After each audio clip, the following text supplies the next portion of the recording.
नमस्कार बंधुओं, आप सुन रहे हैं जयशंकर प्रसाद की कहानी पुरस्कार। आप इस कहानी को कहाँ से सुन रहे हैं हमें कमेंट करके अवश्य बताना। आर्द्रा नक्षत्र, आकाश के काले काले बादलों की घुमड़, जिसमें देवदुदुम्भी का गंभीर घोष। प्राची के एक निरभ्र कोने से स्वर्ण पुरुष झांकने लगा था। देखने लगा महाराज की सवारी। शैलमाला के अंचल में समतल उर्वरा भूमि से सोधी बांस उठ रही थी। नगर तोरण से जयघोष हुआ। भीड़ में गजराज का चामरधारी शुंड उन्नत दिखाई पड़ा। वह हर्ष और उल्लास का समुद्र हिलोर भरता हुआ आगे बढ़ने लगा। प्रभात की हेम किरणों से अनुरंजित नन्ही नन्ही बूंदों का एक झोंका स्वर्ण मल्लिका के समान बरस पड़ा। मंगल सूचना से जनता ने हर्ष ध्वनि की। रथों, हाथियों और अश्वारोहियों की पंक्ति जम गई। दर्शकों की भीड़ भी कम न थी। गजराज बैठ गया। सीढ़ियों से महाराज उतरे।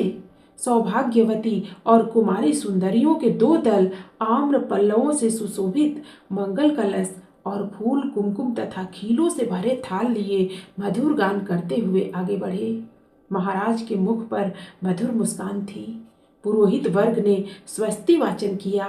स्वर्ण रंजित हल की मूठ पकड़कर महाराज ने जुते हुए सुंदर पुष्ट बैलों को चलने का संकेत किया। बाजे बजने लगे। किशोरी कुमारियों ने खीलों और फूलों की वर्षा की। कौशल का यह उत्सव प्रसिद्ध था। एक दिन के लिए महाराज को कृषक बनना पड़ता। उस दिन इंद्र पूजन की धूमधाम होती। गोठ होती। नगर निवासी उस पहाड़ी भूमि में आनंद मनाते। प्रतिवर्ष कृषि का यह महोत्सव उत्साह से संपन्न होता। दूसरे राज्यों से भी युवक राजकुमार इस उत्सव में बड़े चाव से आकर योग देते। मगध का एक राजकुमार अरुण अपने रथ पर बैठा बड़े कुतूहल से यह दृश्य देख रहा था। बीजों का एक थाल लिए कुमारी मधुलिका महाराज के साथ थी। बीज बोते हुए महाराज जब हाथ बढ़ाते तब मधुलिका उनके सामने थाल कर देती। यह खेत मधुलिका का था, जो इस साल महाराज की खेती के लिए चुना गया था। इसलिए बीज देने का सम्मान मधुलिका को ही मिला। वह कुमारी थी, सुंदरी थी।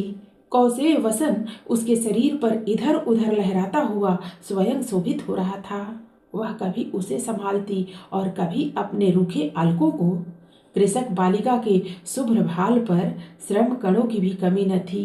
वे सब बरौनियों में गुथे जा रहे थे।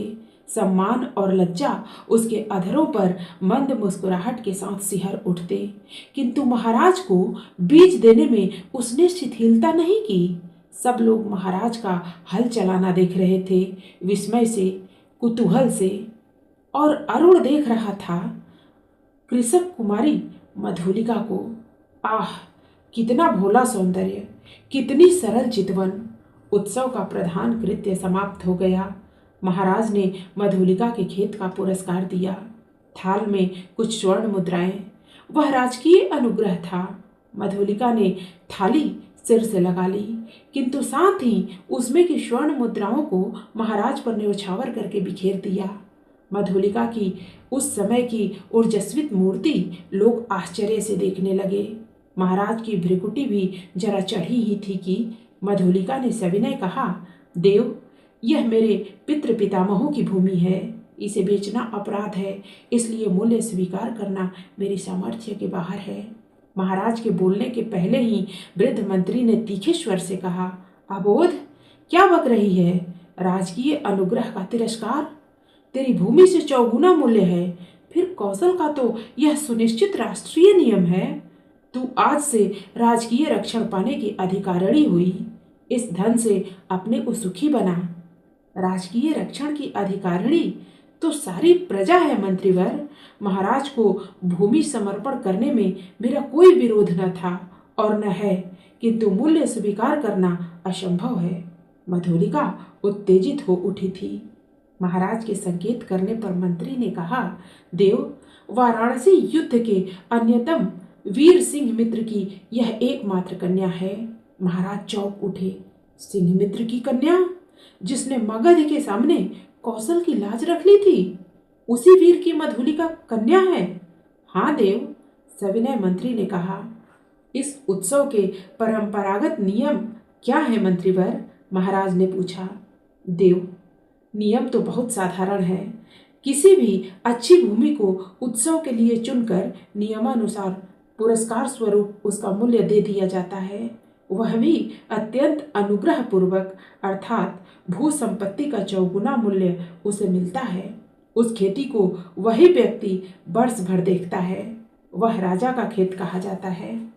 महाराज को विचार संघर्ष से विश्राम की अत्यंत आवश्यकता थी। महाराज चुप रहे। जय घोष के साथ सभा विसर्जित हुई। सब अपने अपने शिविरों में चले गए, किंतु मधुलिका को उत्सव में फिर किसी ने न देखा। वह अपने खेत की सीमा पर विशाल मधुक वृक्ष के चिकने हरे पत्तों की छाया में अनमनी चुपचाप बैठी रही। रात्रि का उत्सव अब विश्राम ले रहा था।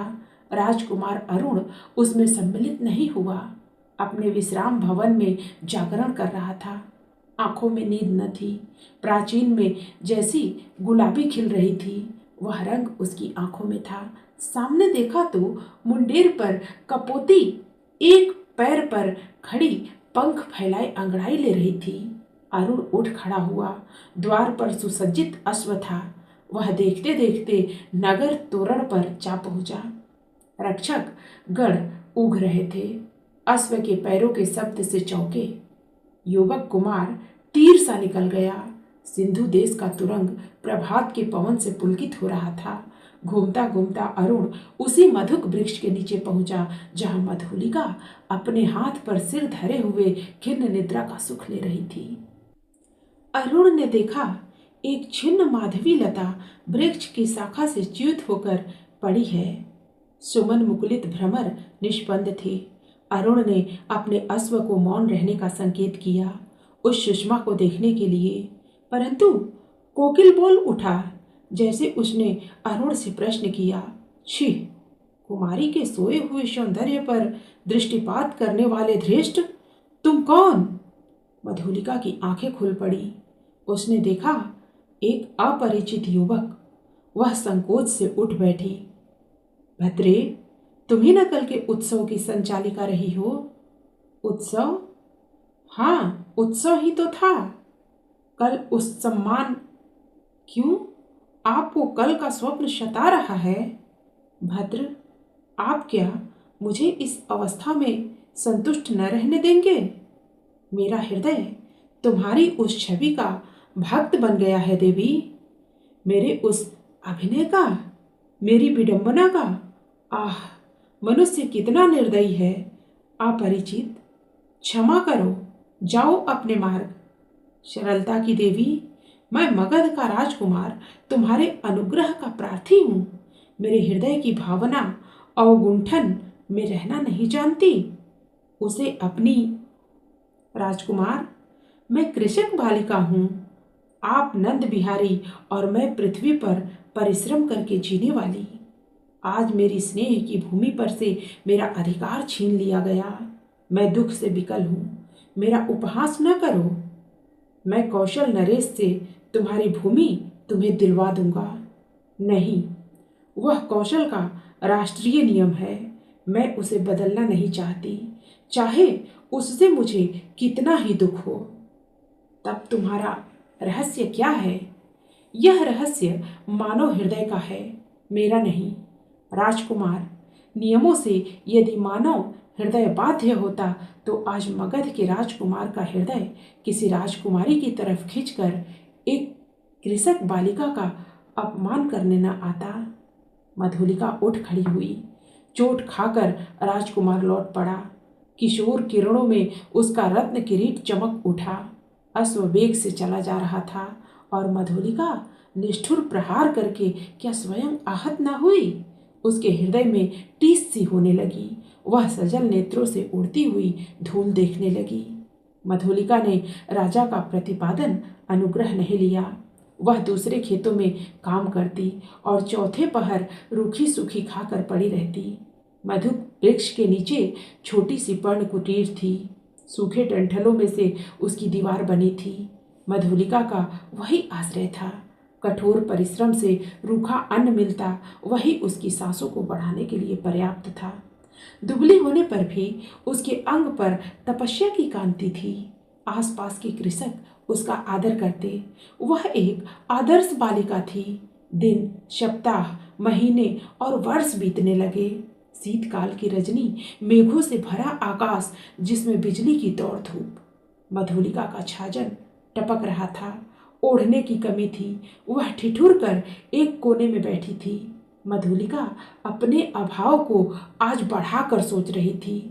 जीवन से सामंजस्य बनाए रखने वाले उपकरण तो अपनी सीमा निर्धारित रखते हैं, परंतु उसकी आवश्यकता कल्पना के साथ बढ़ती घटती रहती है। आज बहुत दिनों पर उसे बीती हुई बात स्मरण हुई। 2 नहीं नहीं 3 वर्ष हुए होंगे इसी मधुप के नीचे प्रभात में तरुण राजकुमार ने क्या कहा था। वह अपने हृदय से पूछने लगी। उन चाटुकारी के शब्दों को सुनने के लिए उत्सुक सी वह पूछने लगी, क्या कहा था। दुख दग्ध हृदय उन स्वप्न सी बातों को स्मरण कर सकता था, और स्मरण ही होता तो भी कष्टों की इस काली निशा में वह कहने का साहस करता। हाय रे विडंबना। आज मधुलिका उस बीते हुए क्षण को लौटा लेने के लिए विकल थी। दरिद्र की ठोकरों ने उसे व्यथित और अधीर कर दिया है। मगध की प्रसाद माला के वैभव का काल्पनिक चित्र उन सूखे डंठलों के रंध्रों से नभ में बिजली के आलोक में नाचता हुआ दिखाई देने लगा। खिलवाड़ी शिशु जैसे श्रावण की संध्या में जुगनू को पकड़ने के लिए हाथ लपकाता है, वैसी ही मधुलिका मन ही मन कह रही थी। अभी वह निकल गया। वर्षा ने भीषण रूप धारण किया। गड़गड़ाहट बढ़ने लगी। ओले पड़ने की संभावना थी। मधुलिका अपनी जर्जर झोपड़ी के लिए कांप उठी। सहसा बाहर कुछ शब्द हुआ। कौन है यहाँ? पथिक को आश्रय चाहिए। मधुलिका ने डंठलों का कपाट खोल दिया। बिजली चमक उठी। उसने देखा एक पुरुष घोड़े की डोर पकड़े खड़ा है। सहसा वह चिल्ला उठी, राजकुमार। अभी आप जयशंकर प्रसाद की कहानी पुरस्कार सुन रहे थे। फिर मिलते हैं इस कहानी की अगली कड़ी में। धन्यवाद।